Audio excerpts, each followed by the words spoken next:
Praise the lord. దేవునామ స్తోత్రములు. ఈరోజు దేవుని యొక్క వాక్యం నుంచి హోషేయ గ్రంథము 14వ అధ్యాయము 5, 6 వచనములు చదువుకున్నాం. చెట్టునకు మంచు ఉన్నట్లు నేను అతని కొందును, తామర పుష్పము పెరుగునట్లు అతడు అభివృద్ధి నందును. లెబనోను పర్వతము దాని వేళ్ళు తనున్నట్లు వారు తమ వేళ్ళు తనుదురు. అతని కొమ్మలు విశాలముగా పెరుగును, ఒలీవ చెట్టును కలిగినంత సౌందర్యం అతనికి కలుగును.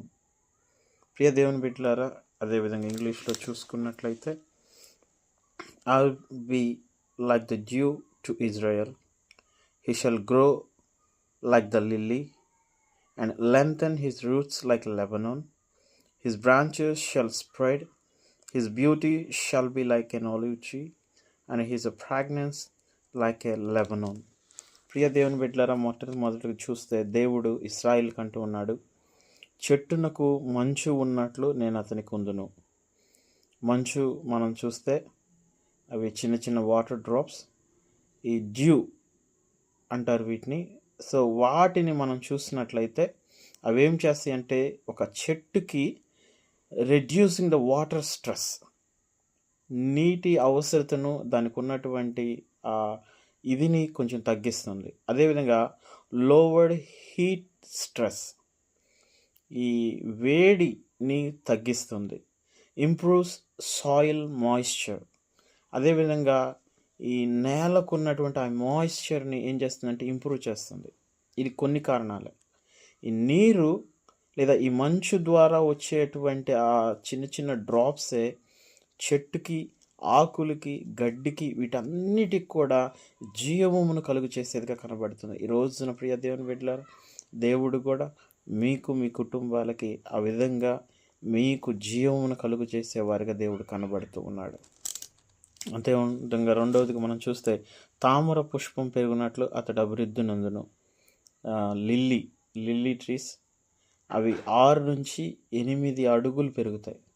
ఆ రీతిగా దేవుడు అంటూ ఉన్నాడు, మీకు, మీ కుటుంబానికి అభివృద్ధిని నేను ఆ విధంగా ఎదుగులాగా నేను చేస్తానని రెండవదిగా తెలియచేస్తూ ఉన్నాడు. మూడవదిగా మనం చూస్తే, లెబనోను పర్వతము దాని వేళ్ళు తన్నునట్లు వారు తన వేళ్ళు తన్నుదురు.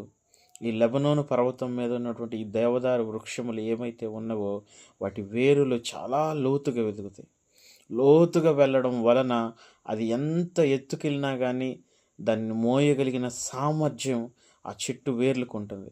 కాబట్టి ప్రియ దేవుని బిడ్డలారా, ఈ రోజున దేవుడు మీ కుటుంబం యొక్క వేళ్లను ఆయన ఇంకా లోతుకు తీసుకొని వెళ్ళబోతున్నాడు. ఎందుకంటే మీరు ఎంత ఎత్తుకు ఎదిగినా సరే మీరు నిలబడడానికి, మనం చూస్తున్నాం, ఒక బిల్డింగ్కి లోపల పునాదులు ఎంత లోతుగా ఉంటే పైన ఉన్న బిల్డింగ్ అంత ఎత్తైనా సరే గట్టిగా ఉంటుందో, అదే రీతిగా మీ కుటుంబంని దేవుడు ఎత్తుగా ఎదగనివ్వడం మాత్రమే కాదు, లోతుగా కూడా మీ యొక్క పునాదుల్ని దేవుడు ఇంకా లోతుకు తీసుకెళ్ళి స్థిరపరచబోతున్నాడు. అదేవిధంగా 4వదిగా చూస్తే, అతని కొమ్మలు విశాలముగా పెరుగును. ప్రియ దేవుని బిడ్డలారా, ఆ లెబనోను ఆ చెట్టుకున్న కొమ్మలు విశాలంగా విస్తరిస్తాయి.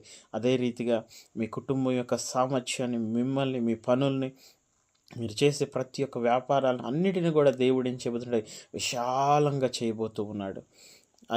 ఐదవదిగా మనం చూస్తే, ఒలీవ చెట్టును కలిగినంత సౌందర్యం అతనికి కలుగును. ప్రియ దేవుని బిడ్డలారా, ఒలీవ చెట్టు కాయలతో ఎంత సౌందర్యంగా ఉంటుందో అదే రీతిగా మీ యొక్క కుటుంబాల్లో కూడా అనేకమైన ఫలములతో మిమ్మల్ని, మీ కుటుంబాలని సౌందర్యంగా దేవుడు ఉంచబోతూ ఉన్నారు. చివరిగా మనం చూస్తే, లెబనోనుకున్నంత సువాసన అతనికి ఉండును. ఆ యొక్క దేవదారు వృక్షముల ద్వారా వచ్చేటువంటి ఆ సువాసన భరితమైనటువంటిది, ఇదిగో దేవుడు తెలియచేస్తున్నాడు, మీకు, మీ కుటుంబాలకి సువాసన భరితంగా మంచిగా ఫ్రాగ్రెన్స్ కలిగి మీరు సంతోషంగా ఉండేలాగా దేవుడు చేయబోతున్నాడు. కాబట్టి దేవుడి వాక్యం ద్వారా మిమ్మల్ని, మీ కుటుంబాన్ని, మీ పనులన్నిటినీ దేవుడు ఆశీర్వదించి ఈ వాక్యం మీ జీవితంలో ఫలింప చేయనుగాక. ఆమేన్.